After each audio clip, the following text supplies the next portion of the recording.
Good evening, ladies and gentlemen. Welcome to our panel discussion on geopolitics reshaping marketing budgets. Geopolitical shifts, evolving trade policies, supply chain challenges, and the rapid rise of AI and are reshaping how organizations plan and prioritize their marketing investments. Today's CMOs are moving beyond traditional brand building towards data-driven, ROI-focused, and agile marketing strategies. This session will explore how businesses can optimize marketing spend, deepen customer engagement, leverage AI effectively, and build resilient growth strategies in an increasingly dynamic global environment. In this session, we'll explore how marketing leaders are balancing technology with creativity, driving measurable ROI, leveraging AI responsibly, and redefining customer engagement in an increasingly complex global landscape. Joining us today is an esteemed panel of industry experts who bring diverse perspectives and real-world experience. I'm confident their insights will speak meaningful conversations and provide valuable takeaways for all of us. So let's begin with our discussion. As we have 5 panelists with us, my first question on geopolitical tensions. So, panelists, tell me, how are geopolitical tensions and economic uncertainty reshaping marketing priorities and budget allocations? If Ankesh can take this. Yeah, thanks for having me here. So I think the main effect which is happening with geopolitical tensions are, how it is affecting the overall economy. I mean, there is a price rise, there is a supply chain issues. We are already facing from the chip shortage and all those things for the infrastructure projects. And then we have all these, uncertainties towards, all those things which is happening across the geopolitical situation. There is a tariff issue, there is an issue with China. So eventually what is happening, it is affecting overall the economy, it is affecting the overall supply chain, and then it also affects the demand. And the moment it affects the demand, it also affects the overall, the trickle-down effect happens to the marketing budget as well. So I will not say there is too much of change in terms of reduction or in terms of, any big impact over there. But yeah, there is a lot of uncertainties over there. Like in terms of planning and all, and then in the middle of it, we all are trying to figure out, how we are going to adopt AI, how we are going to bring automation. So there are many things happening around. So what I can say that, there is uncertainty for sure.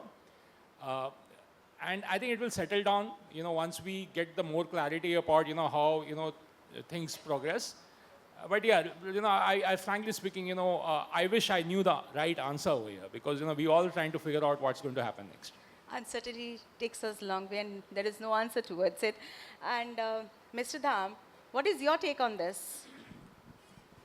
So, I think the marketing or this budget scenario is dynamics right now. Most of the organizations, whether it's a manufacturing organization or OEM organizations or distribution or channel organizations, now, as a leader, we don't care that how many click or how many things is there. It's more on a customer life cycle. The lifetime life cycles, we have to care for it. And it's very, very important is that the whatever money we spend on the marketing is have to be customer satisfactions. And if I own one customer, I have to ensure that how promptly I can give that service from that and promote our product to that particular customer and ensure that that customer have to be in our custodian for a long time as a value propositions. That's my take on that. Anyone else want to add on something onto it or defer to it? Well, nothing much to defer actually because any crisis, is always like bring a hit to the CMO strategy for the market, any crisis. But when you talk about geopolitical crisis, it's get add-on to the supply chain management and the companies who are into the global scenario, the cost became a bigger challenge for them. So when the cost is a challenge, it's increased, then obviously people start cutting the expenses and marketing is always a soft target. but which is most required also. So in that scenario, it is very important, like, like, sir talked about spending, then it has to convert it into investment. Where to invest? And I think he had a very excellent point. Instead of investing in customer, acquiring the new customers, if the investment will more happen to the retaining those existing customer and getting recurring business for them, so that's really going to be helpful to the, at this kind of crisis. But yes, crisis is a crisis. You have answered one of my question which was there in my list. Oh, okay. Okay, sorry. Before asking the question, you have already answered one. Anyways, I'll again repeat it. So moving on to my next question to Mr. Sanjay. Okay. As AI transforms customer engagement, where should CMOs invest to achieve the highest ROI? Very interesting question. I think if you look back and see how every generation, there is one technology innovation which has greatly impacted the generation. We started with electricity. Electricity completely changed how the industries operated. We got internet. Internet changed completely how we communicate with each other. And then we have cloud. Cloud has completely changed how we access technology. But AI is absolutely different. AI is actually changing the everything in terms of the how work is getting done. Some people say it's the last innovation. Really? Yeah, that's interesting. But I think the question on ROI on AI, if you look back and maybe like a year back, all the conversation around AI was how do we improve efficiency? Efficiency was the primary target. If there was a particular task that was taking, like, say, 2 days, how it can be done in minutes. But I think that conversation is like dated now. A lot of the organizations are focusing on how they can bring more revenue generation through AI. And the race to ROI, AI-driven ROI, is really intensifying. Besides, all the efficiency gains, companies are now looking at how their marketing departments can look at, identifying the right signals. And there are so many signals which are sometimes very difficult to read. But with AI, that is possible. AI can help you do mass personalization. AI can help you look at where you have been traditionally successful and see historically if you have been successful in certain areas, what are those typical trends that are, can be extrapolated, and maybe you can look at other opportunities in the future. Over and above that, all the areas like you mentioned about geopolitical unrest, which are the industries which are right now ready to buy and which has deep pockets. So, all those signals can be added. And external, your own reality, which is your internal, and external reality in terms of what's happening around you from a geopolitical environment perspective, from your solution perspective, how the industries are progressing. If you just club both of these, you have a gold mine with you.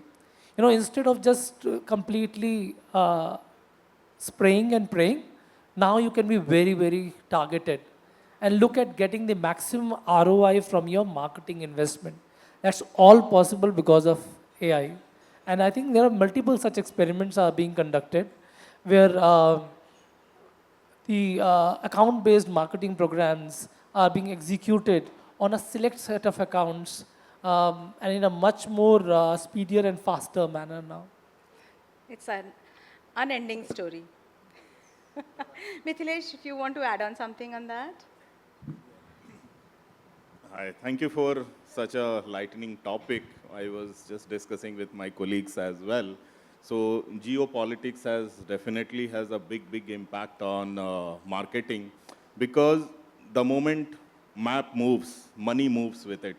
There is a tension between two countries, conflict happening, or there is a tariff change happening, and it is impacting in a big way because it completely hampers the supply chain. So as an entrepreneur, anybody who is sourcing from A, B, C or any country, and if the supply chain is disrupted, immediately the product launch will disrupt in those particular countries. If the product launch is already I know that I will not get the supply on time. What is the point of hosting an event or doing a product launch and doing things? So when those kind of challenges we started facing, where the marketing budget were like, reducing during Corona time, pre-Corona and post-Corona, there is a big shift in marketing budgets globally. So what we are seeing is the marketing as a annual fixed budget program to a quarterly scenario-based program where a marketeer needs to be very, very agile. If we are seeing that there is something is coming up, there is a tariff changing, for example, a textile industry. We know in US that if people are importing from China, Vietnam, Bangladesh, and the tariff is increased, profitability is going down, then there is a definitely the entrepreneur or the owner of the business will take a call that, okay, right now cut the marketing budget and invest on somewhere more. Like, the local sourcing, for example, is very, very, very, very focused due to geopolitical tension. There is a lot of emphasis on local sourcing, building a national pride, campaigns related to the national pride, like made in India, made in Europe, made in US. Everybody is doing the same thing. So if you see, there is a lot of Indian companies who are talking about and emphasizing on very customized marketing program, regional program, localized, very, very, it's not like one global campaign. Earlier, if you see, most of the global brands were talking about the one campaign, one messaging, one global, the tagline and one global way of doing things. Do it once, replicate it everywhere, which is not going to work out and which is not working. In many countries, though, global companies are facing challenges with the local brand because many a times the consumer is, their buying decisions are attached with their patriotism and national sentiments.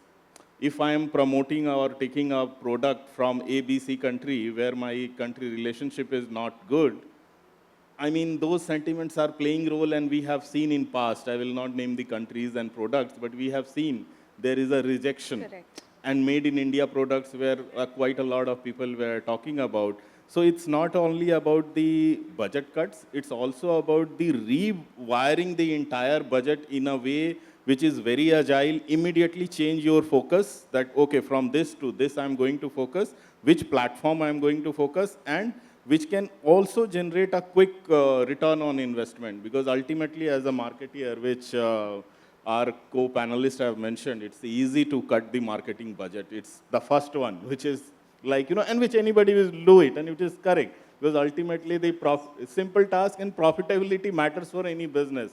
We are here to build the brand. And brand is built in a very, very long course of time. It's not a one-day journey. So when such situation happens, the companies need to take a call that consistently invest on corporate reputation, brand and reputation, public relations, so your brand identity is intact. Go for localized campaign, regional campaigns, vernacular campaigns, which can touch the people and local sentiments. And also think about changing the way immediately. Don't plan for the whole year. This is my fixed. When the global scenario and geopolitics is changing, change your campaigns, change your way of doing things. AI is playing a big role, which was your question. Absolutely, AI is doing a big role, but again, if I may ask whether it is B2B or B2C, if it is business to consumer, maybe AI is doing fantastic. But if I say B2B, if I have a multi-million deal getting signed with my company and with Tata or Amazon or Google, will AI help? I have to build the relationship where Obviously. these kind of forums where like, the VARINDIA is doing, where all the industry eminent people are meeting together. So then it becomes a face value apart from the brand value. People trust people to people and the sale happens. So that plays a very important role. So we should not forget the importance of human relationship. That is very, very critical. Very true, very true. Thank you. So, as all of you have already touched upon the supply chain disruptions, Ankesh, a specific question to you. How are supply chain disruptions influencing customer communication and brand perception? Yeah, so again, it's all about, what is available and, how you are shaping up the demand and then, how you are affecting the overall, the price movement which is happening in the market. Because at the end, you need to make sure that, so as I think someone pointed out that sometimes when this kind of disruption takes place, we may need to pause instead of, acquiring new customer, can we manage the existing customer?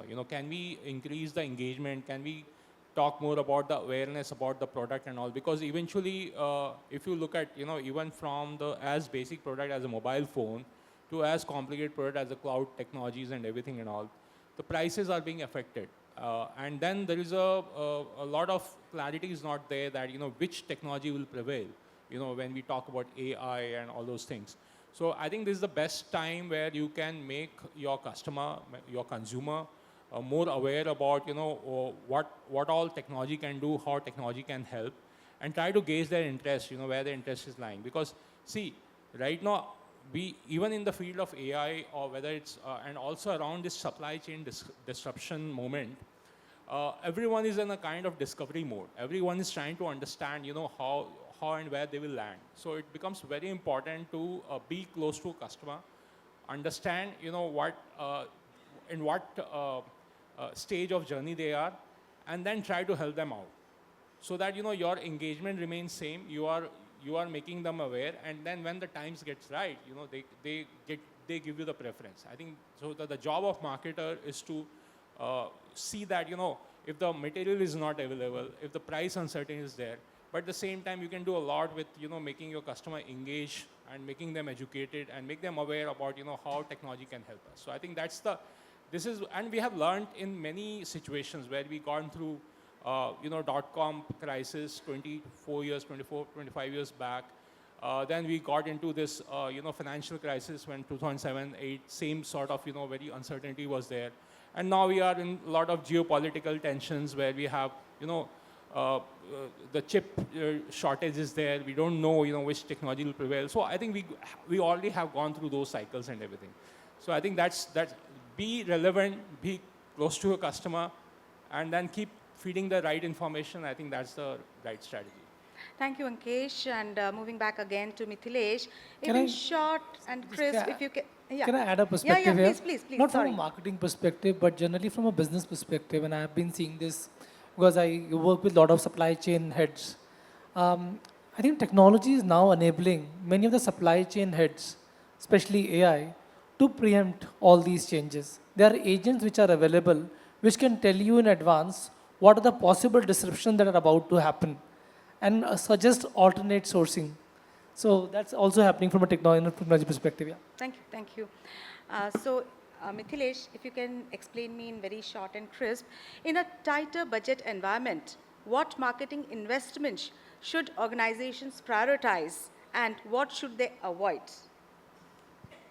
If, that recalls me during the Corona time where the budget were tight, people were losing job.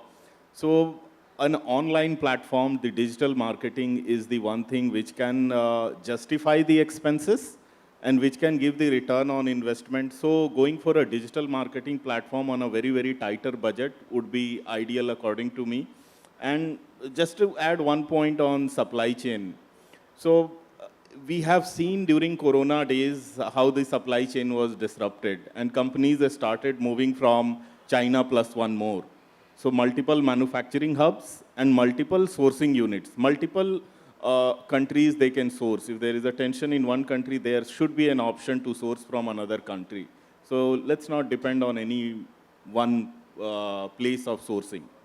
That's what majority of the global companies are doing. What is your take on that? I think he touched upon the right point that digital marketing is basically a play good role on the tight budgeting scenario. But it's also important is how internally also as an organization, because like one of panelists talk about that the organization's goal or PR relationship and all. It's very, very important that we have to pass on the internally all the messaging very clear. Because when we engage with our supply chain manager, when we talk about our sales team, because end of the day, sales and supply chain, these two are the critical factor who basically face the challenges in terms of the bringing the materials and the sale to the consumer or customer, whatever, B2C, B2B, B2G, whatever may be.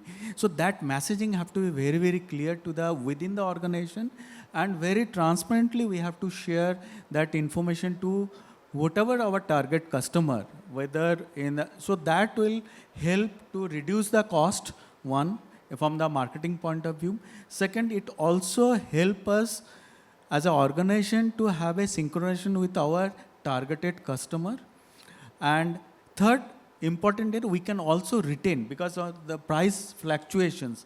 If we go in advance and tell our sales team is go to customer and talk about that, hey sir, this is the price is increased or this is a challenge. That time what happened, customer also understand. Customer is also knowledgeable nowadays. So they can also understand and they can also balance it out. That key, okay, instead of buying 5 server or 5 infrastructure, I'll buy this much minimum investment I can do. So I think that's agility is important and the transparency is important within the organization. That is my view. Moving on next to Mr. Pranab. Looking ahead, what will define a successful CMO over the next 3 to 5 years? Technology, data, creativity, or business leadership? Thank you. These 4 factors are very interesting. When you talk about technology, data, and leadership and creativity, right? So it cannot be considered for a CMO as isolatedly. It has to be integrated. And all those 4 having an integration, a customer-centric approach. You know, you have to create a customer-centric approach also. So let me also address one by one. When you talk about technology, by default is now AI, right? So is that like, my co-panelist told that B2B business, B2C business. In that case, where the AI is going to play the major role. So overall, AI can help us to create a better content as per the marketing is concerned.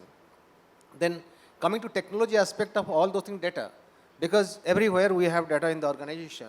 So are we really using, or do we know our data, and are we doing in a right manner to do a predictive analysis to really understand the market demand, consumer behavior, and consumer life cycle management?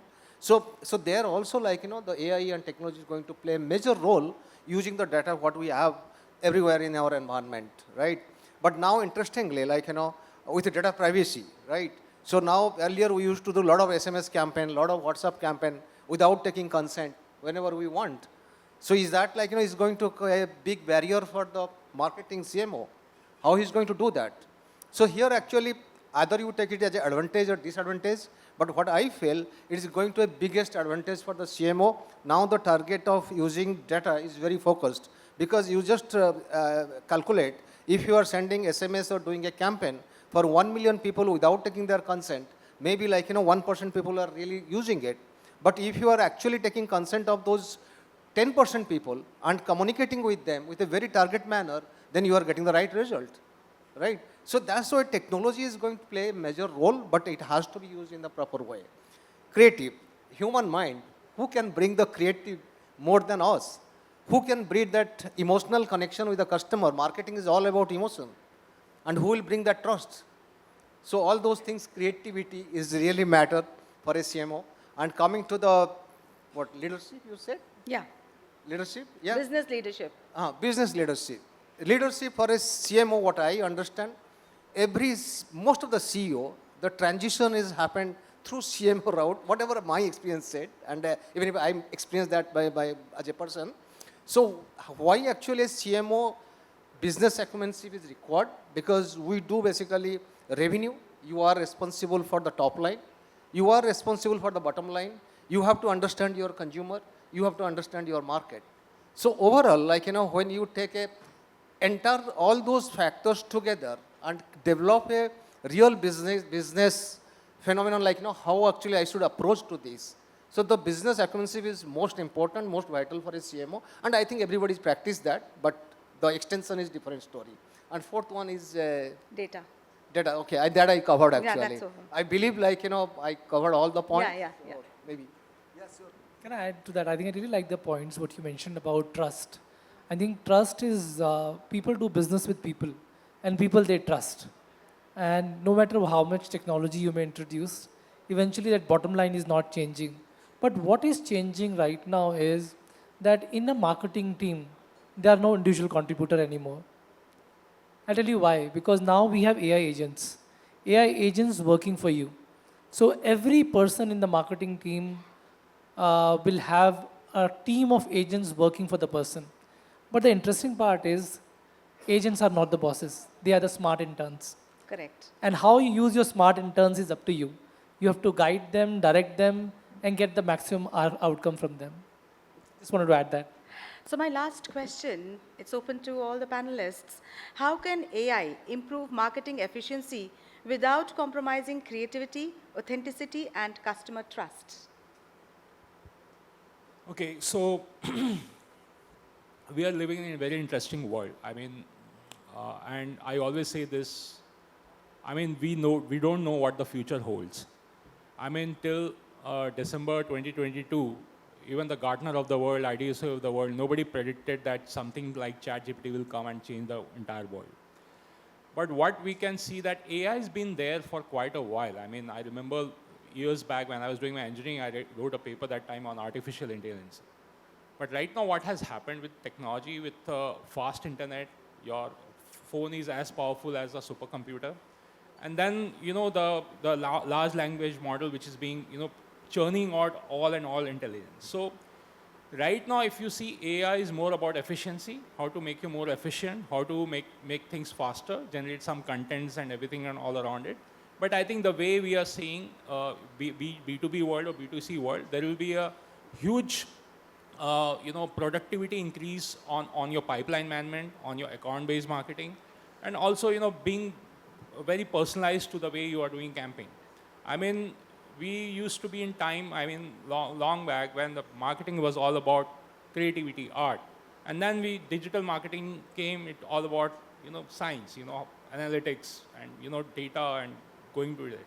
I think now it will be more about the personalizations and how each customer is different and how each customer is at a different journey. Another interesting aspect what happened in the last 10 years, I mean, earlier the sales guy used to come up with even a very complex technology like data centers or cybersecurity and all. They used to create a pitch. They used to go to the customer, explain them. Right now, customer already knows everything. I mean, they've been always discovering things around. I mean, you go to YouTube, you will find a video on every goddamn topic. You will find podcasts. There are so much of information available. So as a marketer, it's our job to make those information, make those content available wherever your customer is searching and discovering. And they only contact sales guy to get the best deal or maybe you know, get the better lead time and you know how things can be more simplified and all. Before, you know, these days, I mean, if you go as a salesperson to a customer already know what they want. What they want, the further what they want, that how you're going to help them to get what they want.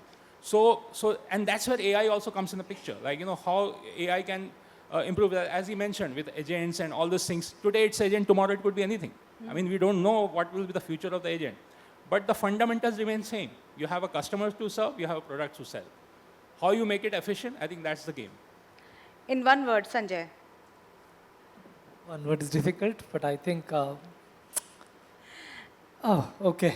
So I think all I can say is there is a lot of anxiety. Anxiety. Yeah. Pranav? It's help to use your data sensibly and to get the ROI right. Mithilesh? Build the trust with customer Trust. through any ways. Sorry?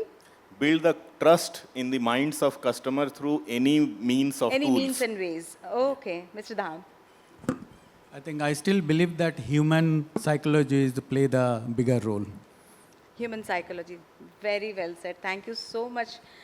You have really touched up all the points which are relevant to this date. So as we conclude this session, one message stands out clear.